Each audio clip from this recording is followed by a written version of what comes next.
안녕하세요, 한근태입니다. 고시 공부를 하던 청년은 너무 힘들었습니다. 그래서 어머니를 찾아가 상담을 합니다. 그만두겠다는 얘기를 하려고 했던 것이죠.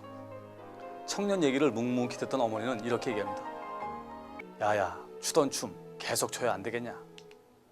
그 한마디에 청년은 마음을 고쳐먹고 공부를 하게 됩니다. 이처럼 말 한마디가 개인을 살리기도 하고 죽이기도 합니다. 에너지를 불어넣기도 하고 힘을 빼기도 합니다. 오늘 소개할 책은 효과적인 커뮤니케이션에 관한 책, 말 3분이면 세상을 바꾼다입니다. 한번 살펴보시죠. 상복을 입은 한 중년 여성이 남편의 영정 앞에서 딱 세 마디를 합니다. 여보, 사랑해요. 잘 알지? 여보, 미안해요. 끝까지 함께하지 못해서. 여보, 고마워요. 소중한 아이들을 주고 가서. 대화의 주인공은 한기택 대전고등법원 부장판사와 그의 부인 이상현 씨입니다. 부인 이 씨는 슬픔에 젖은 남편, 친구와 동료를 위로하면서 눈물을 보이지 않다가 이 말을 하면서 처음으로 눈물을 보였다고 합니다. 짧지만 그 어떤 말보다 마음을 짠하게 합니다. 일반 대화에서 한 사람의 얘기가 제일 듣기 좋은 시간은 45초라고 합니다. 그 유명한 게티스버그 연설은 266단어, 단 2분짜리에 불과합니다. 길다고 좋은 게 아닙니다. 오히려 짧지만 강력하게 얘기할 수 있다면 그것이 가장 효과적인 커뮤니케이션입니다. 가을 전어 머리에는 참깨가 서말이다. 전어 굽는 냄새에 집 나간 며느리가 돌아온다 는 말이 있습니다. 그만큼 전어가 고소하고 맛이 있다는 겁니다. 이 말 대신 전어에는 뇌 기억과 학습 능력을 향상시키는 DHA, 뇌혈관 질환을 예방하는 EPA가 다른 물고기에 비해 월등히 많습니다. 라고 얘기한다면 어떨까요? 정말 재미없죠. 이처럼 같은 이야기도 어떻게 하느냐에 따라 맛이 달라집니다. 일기예보관을 뽑을 때 기상하게 해박한 사람보다는 일기예보를 가장 흥미있게 전달할 수 있는 사람을 뽑는 것도 다 이 때문입니다. 1996년 미 대통령 선거를 앞두고 고 부통령은 다음과 같은 연설을 합니다. 그때 소녀의 나이는 13살이었습니다. 흡연을 유혹하는 광고가 많았고 감수성 많은 소녀는 유혹을 이기지 못하고 어른들 몰래 담배를 피우기 시작했죠. 흡연 횟수는 점점 늘었고 20대의 꽃다운 나이에 소녀는 폐암에 걸려 죽고 말았습니다. 그 소녀는 다름 아닌 내 누이였습니다.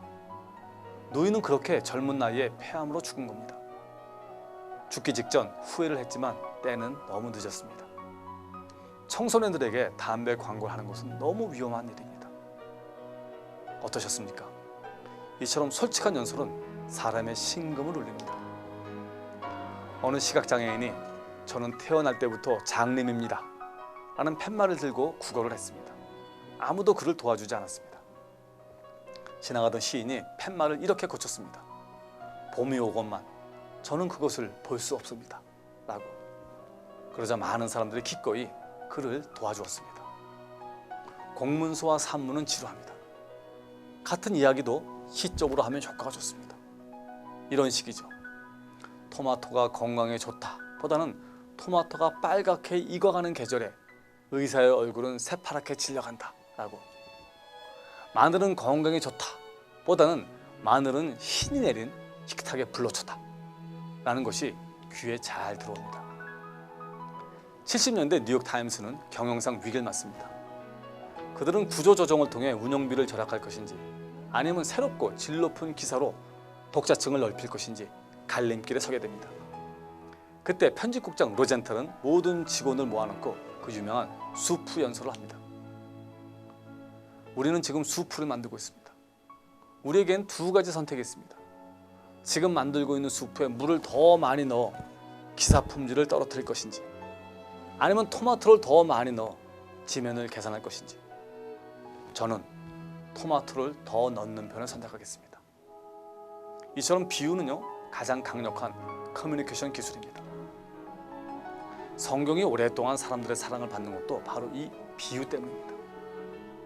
미련한 자를 곡물과 함께 절구에 넣고 공의로 찌을지라도 그의 미련은 벗어지지 아니하리니 혹은 어찌하여 형제의 눈 속에 있는 티는 보고 네 눈 속에 있는 들보는 보지 못하느냐 같은 말은 정말 대단한 비유가 아닐 수 없습니다. 여러분들 혹시 에스키모인들이 늑대를 잡는 방법을 알고 있나요? 그들은 면도칼처럼 날카로운 칼에 피를 흠뻑 묻힌 다음 그것을 얼립니다. 그리고 날카로운 칼날이 위를 향하게 한 뒤 얼어붙은 땅 속에 손잡이를 박아놓죠. 피냄새를 맡은 늑대는 얼은 칼날을 핥기 시작합니다. 늑대의 혀는 얼어서 무감개집니다. 또 칼에 혀가 베어 피가 나는데 그것을 모른 채 자신의 피에 이끌려 더욱 빠른 속도로 칼을 핥고 그러다 잡힙니다. 마약이 바로 그렇습니다. 어떻습니다? 막연히 마약을 멀리하라고 얘기하는 것보다 훨씬 호소력이 크죠. 이처럼 스토리텔링을 사용하면 감정을 자극할 수 있고 사물과 관념의 관계를 시각적으로 보여줄 수 있어 효과적입니다. 여러분, 리더십은 바로 커뮤니케이션입니다. 커뮤니케이션은 바로 훈련입니다. 이 책을 통해 커뮤니케이션의 달인이 되길 바랍니다. 고맙습니다.